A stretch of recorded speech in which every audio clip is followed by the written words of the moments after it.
Hi everyone, now Balaji, this is my Richest Person. We will talk about a video, some interesting video. Indian history, yeah, world history, this is an Indian top 5 places. But Friday release on Billionaires Mukesh Ambani Become 4th place. That's why we this video. This video is some interesting. வாங்க வீடியோக்குள்ள போலாம். அதுக்கு முன்னாடி நம்ம சேனலை நீங்க என்ன subscribe பண்ணலாம், கீழ இருக்க ரெட் கலர் சப்ஸ்கிரைப் பண்ண கிளிக் பண்ணி சப்ஸ்கிரைப் பண்ணிக்கோங்க. கூடவே இருக்க பெல் ஐகானை கிளிக் பண்ணிக்கோங்க. அப்பதான் நம்ம போற வீடியோஸ்லாம் உங்களுக்கு நோட்டிஃபிகேஷன்ல வரும். வாங்க ஸ்டார்டிங்ல இருந்து பார்க்க ஆரம்பிக்கலாம்.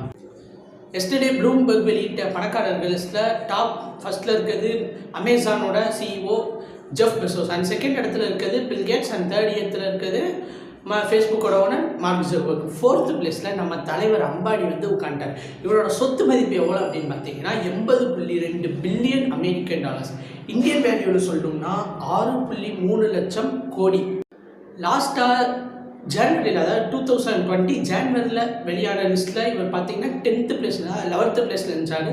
அதுக்கடுத்து 10th பிளேஸில் இருந்தார். அந்த வீடியோ நீங்கள் என்ன பார்க்கலாம், கீழே டிஸ்கிரிப்ஷன் தரேன், அந்த வீடியோ போய் பார்த்துட்டு இந்த வீடியோக்கு வாங்க.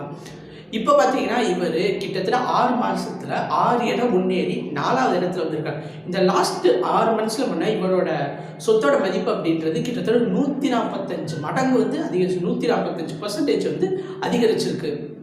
இதுவரை டாப் 5 பிளேஸ், அதாவது உலக பணக்காரர்கள் டாப் 5 எப்பயுமே அமெரிக்கன்ஸ் தான் இருப்பாங்க. மற்ற எந்த நாட்டுக்காரனே விடவே மாட்டாங்க. ஆனால் இப்போ நம்ம முகேஷ் அம்பானி பார்த்தீங்கன்னா 4th பிளேஸில் போய் உட்காந்து கெத்து காட்டுறாரு. அமெரிக்கன்ஸு கண்ணில் விரல விட்டு ஆட்டுறாருன்னா என்னடா கொரோனா ப்ரீடு, யாருக்குமே வேலை இல்லை, ஆனால் இவருக்கு முன்னே எப்படி இந்த டாப்பில் போகிறாரு அப்படின்னு கேட்டிங்கன்னா அதுக்கான ஆன்சர் தான் அது. அதாவது நம்ம இப்போ லாக்டவுனில் இருக்கும்போது என்ன பண்ணோம், சும்மா வருதோம் செல்லு யூஸ் பண்ணோம். ஸ்கூல் பீப்புள்ஸ்லேருந்து காலேஜ் பீப்புள்ஸ்லேருந்து ஒர்க் பண்ணுற பீப்புள் கூட எல்லாருமே வேலை அப்படின்றது ஒரு மொபைலில் சார்ந்து வந்துட்டோம். இதனால் பார்த்தீங்கன்னா ஜியோவோட நெட்ஒர்க்கோட வேல்யூ வந்து அதிகரிச்சுட்டே போகுது. இது மாத்திரம் இல்லாமல் இவரோட ஆயில் இண்டஸ்ட்ரி, பெட்ரோல் இண்டஸ்ட்ரி இதெல்லாம் வேறு லெவலில் போயிட்டு இருக்கு. நம்ம என்னதான் வீட்டுக்கு, அதாவது வண்டி யூஸ் பண்ணாமல் இருந்தாலும் இவரோட பெட்ரோல் எக்ஸ்போர்ட்டு அப்படின்றது கிட்டத்தட்ட நான் குறிப்பாக சொன்னால் ஒரு லாஸ்ட்டு 3 மந்த்ஸாக வேறு லெவலில் கிட்டத்தட்ட டபுள் மடங்காக இன்க்ரீஸ் ஆகிடுச்சு அப்படின்னே சொல்லலாம். அதாவது ஒரு மந்த்துக்கு வந்து அவர் வந்து 100 டன் வந்து எக்ஸ்போர்ட் பண்ணிட்டு இருந்தாங்கன்னா இந்த லாஸ்ட் 3 மந்த்ஸில் கிட்டத்தட்ட 200 டன்ஸ் எக்ஸ்போர்ட் பண்ணுற அளவுக்கு இவரோட அந்த ஆயிலோட எக்ஸ்போர்ட்ஸன் அப்படின்றது டபுள் மடங்காக இன்க்ரீஸ் ஆகிடுச்சு. இது மாத்திரமா இதுவும் இல்லை, இதோட சேர்த்து ஜியோ பிளாட்ஃபார்மில் கூகுள் இன்வெஸ்ட் பண்ணதாகட்டும், மைக்ரோசாஃப்ட் இன்வெஸ்ட் பண்ணதாகட்டும், கிட்டத்தட்ட 12 கம்பெனிகள் வந்து இன்வெஸ்ட் பண்ணியிருக்காங்க. அந்த வீடியோவும் நம்ம சேனலுக்கு கீழே அதுக்கும் டிஸ்கிரிப்ஷன் லிங்க் தரேன், அதையும் போய் பாருங்கள். அதே மாதிரி ரிலையன்ஸோட AMD மீட்டிங் அதோட லிங்க்கும் கீழே இருக்குது, அதையும் கீழே டிஸ்கிரிப்ஷன் தரேன், அதையும் போய் பாருங்கள். அண்ட் இது மட்டுமா அப்படின்னு கேட்டால் இது மட்டும் இல்லை, என்ன இருக்குது வாங்க. இப்போ ஷேர் மார்க்கெட்டு நாலேஜ் இருக்கவங்களுக்கெல்லாம் தெரியும்.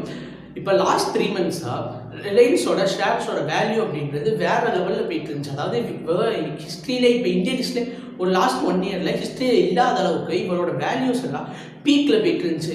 இது பார்த்திங்கன்னா இவருக்கு ஒரு பெனிஃபிட் ஆகுதுன்னா கிட்டத்தட்ட லாஸ்ட் 3 மந்த்ஸில் பண்ணால் இவரோட ஷேர்ஸோட வேல்யூ 1.14 lakhs, அதாவது 1.14 லட்சம் கோடி வந்து இன்க்ரீஸ் ஆகிருக்கு. ஷேர் மார்க்கெட் நாலேஜ் இருக்கவங்களுக்கு எல்லாம் தெரியும். ஏன்னா ஷேர் மார்க்கெட்டில் இன்வெஸ்ட் பண்ணியிருப்பாங்க ரிலையன்ஸ், அவங்களுக்கெல்லாம் ஒரு பெனிஃபிட். எக்ஸாம்பிள் சொன்னால் அமேசான் இன்வெஸ்ட் பண்ணியிருக்காங்க, கூகுள் இன்வெஸ்ட் பண்ணியிருக்காங்க, மைக்ரோசாஃப்ட் இன்வெஸ்ட் பண்ணியிருக்காங்க. இவங்கெல்லாம் பெரிய முதலாளி, இவங்களுக்கெல்லாம் அதோட ஷேர்ஸோட வேல்யூ வந்து அதிகரிச்சுக்கிட்டே வருது. இப்போ அம்பானியோட ரிலையன்ஸ் இண்டஸ்ட்ரியோட டோட்டல் வேல்யூ வந்து லாஸ்ட் ஃப்ரைடே வந்து வெளியிட்டாங்க. கிட்டத்தட்ட அதோட மதிப்பு அப்படின்றது 13.60 லட்சம் கோடி. அவரோட சொத்து மதிப்பு 6 லட்சம் கோடி. இவரோட இண்டஸ்ட்ரியோட மதிப்பு வந்து பார்த்திங்கன்னா 6.17 லட்சம் கோடி. இந்தியாவிலே one of the most valuable company பார்த்திங்கன்னா இதுதான். LNT இருக்கட்டும், இன்ஃபோசிஸ் இருக்கட்டும், TCS இருக்கட்டும், ஏன் நம்ம நெய்வேலி லிக்விட் கார்பரேஷனாக இருக்கட்டும், இது எல்லாமே அடித்து சாப்பிட்டுட்டு முன்னாடி வந்து உட்காந்துருக்கு நம்ம அம்பானியோட ரிலையன்ஸ் இண்டஸ்ட்ரி.